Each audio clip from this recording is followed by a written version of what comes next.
আমার টাকাটা কিন্তু দিতে হবে। টাকা অবশ্যই আপনি আমার টাকা যারা বলেছে আমার টাকা দিতে হবে কিন্তু। ভালো থাকবেন। আমরা জনাব যারা শেয়ার করছে তাদের কাছে আমি টাকা চাই, বলেন তাহলে আমার টাকা নেবেন না? আপনি কিছু টাকা পাঠিয়ে দিন আমাদের ঢাকাতে। আমরা এখন ইয়ে করেছি, আপনি টোটাল 7 বস্তা টাকা ইয়ে করেছেন এবং জেল থেকে আপনি জেল থেকে আমরা জেল থেকে কথা বলছি তো, এখন জেলে আছেন। জি, এই অসত্য যারা শেয়ার করেছে আমি মনে করি তারা সৎ পিতার সন্তান না, এতটুকু বলতে আমি বাধ্য হলাম। আমরা তো ফেসবুকে দেখতে পাচ্ছি আপনার বাসায় বস্তা বস্তা টাকা পাওয়া গেছে। যখন বাসায় মানে বলা হয়েছে যে বিতর্কিত রাজনীতিবিদ বিএনপি চেয়ারপারসনের উপদেষ্টা ভাইস চেয়ারম্যান মানে আপনি কি ভাইস চেয়ারম্যান কখনো ছিলেন? না, সেটাই সাথে দুইটা পোস্ট হয়, এই যে নাবালকের মতো যে বলেছে বিএনপির চেয়ারপারসন উপদেষ্টা এবং ভাইস চেয়ারম্যান, তার মিরপুর বাসা থেকে। আমি তো থাকি শ্যামলী, 7 বস্তা টাকা প্রচুর স্বর্ণাঙ্গ সহ র্যাব গ্রেপ্তার করেছে। আমি তখন নিশ্চিন্তে নাক ডাকিয়ে ঘুমাচ্ছি আমার শাহপুরের বাড়িতে, গ্রামের বাড়িতে, পাবনায়। পাবনায়।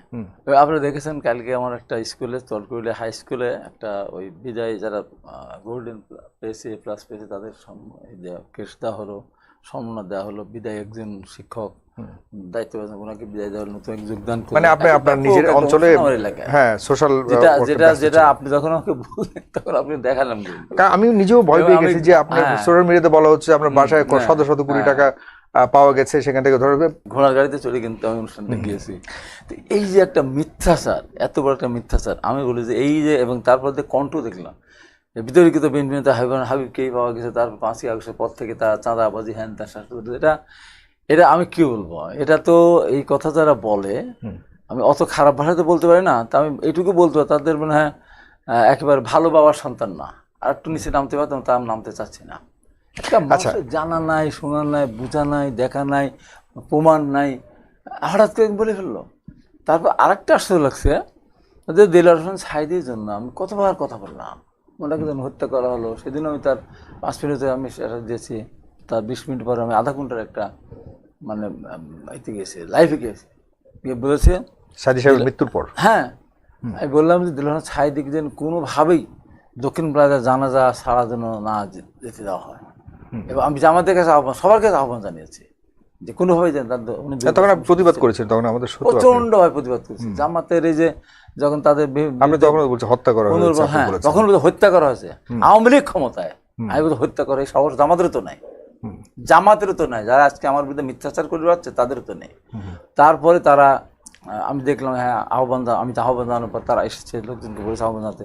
তারপর তারা কি একটা কি সাঈদী সাহেবের ছেলের সঙ্গে কি আপস চাপা হলো, পরে হুমকি দিল, লাশ নিয়ে যাওয়ার কথা বলে দিল। আমি কতভাবে আমি অন্যায়ের প্রতিবাদ করেছি, এখন তারা আমার বিরুদ্ধে উঠিয়ে পড়ে লেগেছে। এমন প্রতিদিন আমি এটুকু বল, আমি যে যিনি এটা করেছেন অবশ্যই উনি আইনের আওতায় আসবেন, আজকে হোক আর কাল হোক। আমার বিরুদ্ধে যারা এইটা মানে দেখার পরে সত্য যাচ্ছেন এক শেয়ার দিয়েছেন, আমি তাদের প্রতি প্রচন্ড ঘৃণা ব্যক্ত করতে চাই, এবং তাদেরও মনে করি তার বাবা সুসন্তান না। একটা মানুষ সম্বন্ধে, আমার মতো একটা মানুষ এই দেশে আন্দোলন সংগ্রাম, যত ছোট্ট মানুষই হয় না কেন, আমি মুক্তিযুদ্ধে গিয়েছি, আন্দোলন সংগ্রামে ছিলাম, আপনারা জানেন 90 মুভমেন্টের সময় একটা অবদান আছে, 96-এ আমার একটা অবদান আছে। এইবার যারা বৈষম্য 12 তারিখে আমরা দেখছেন, তোমাদের সফল হবেই হবে, শেষ দিন পর্যন্ত বলে গেছি। একেবারে এইরকম একটা মিথ্যা জিনিস এইভাবে সাজাই দিল, এটা চিন্তা করা। আমার জন্য একটা দিন ভালো হয়েছে, ওদের কোনো কথায় আমি যে একটা কথা অসত্য বলি না, এবং আমার উপস্থিত সেটা প্রমাণ। আজকের এই বাংলাদেশ শহীদ রাষ্ট্রপতি জিয়া রহমানের বাংলাদেশ, আজকে ইরিগেশন বলেন, ম্যান পাওয়ার বলেন, আপনার যে 24-এর যে একটা যুদ্ধ গেছে, আমরা সেই যুদ্ধকে সামনে রেখে যদি আলোচনাটা করি, না 24-এর যুদ্ধ আর 71-এর যুদ্ধ এক না। আমরা 71-এর সাথে কেন 24-কে মিলাচ্ছেন বারবার? না মিলাচ্ছে সবাই, কে যারা মাঝখানে 90-কে অস্বীকার করে। নো, আমরা এখানে কেউ মিলাচ্ছে না। আমি যদি 24-কে সামনে রেখে যদি কথা বলি, 24-কে সামনে রেখে যদি কথা বলি, আমি শেষ করতে চাই, 24-কে সামনে রেখে আপনারা কি মনে করেন কিনা এই জাতীয় ঐক্যবদ্ধ হয়ে সামনে যাওয়া উচিত? আমি মনে করি এখনো দেশের ভিতরে ষড়যন্ত্র শেষ হয়নি, ঐক্যবদ্ধ থাকা উচিত কিনা, থাকা উচিত। তাই আমি মনে করি আমরা কারোর বিরুদ্ধে, আমরা এনসিপির বিরুদ্ধে বলা প্রশ্নই ওটা, তারা আমাদের প্রতিদ্বন্দ্বী না, জামাত আমাদের প্রতিদ্বন্দ্বী না। তারা যখন আমাদের ঘাটের উপর ওঠে তখন ঘাট থেকে নামিয়ে দেওয়া তো আমার কর্তব্য।